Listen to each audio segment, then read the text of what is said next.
لقد أعلنت جوجل عن التاريخ الرسمي لإطلاق هاتفها الجديد في شهر أكتوبر القادم الذي سيحمل الاسم التجاري بيكسل.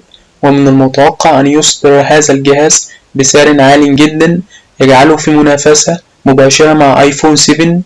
وقد ذكر موقع أندرويد بوليس نقلا عن مصدر موثوق به أن سعر هاتف بيكسل سيكون ابتداء من $649، فيما سيكون سعر شراء الجهاز الأكبر حجما بيكسل XL أعلى بكثير.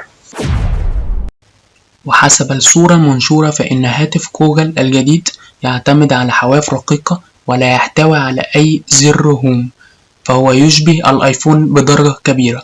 ومن المواصفات التي جرى تداولها للهاتف الجديد شاشة يبلغ قياسها 5.5 إنش وذاكرة عشوائية بسعة 4 جيجا بايت وأخرى داخلية بسعة 32 جيجا بايت وكاميرا أمامية بدقة 12 ميجا بكسل وملحق بالجهاز مستشعر بصمات للأصابع على ظهر الهاتف.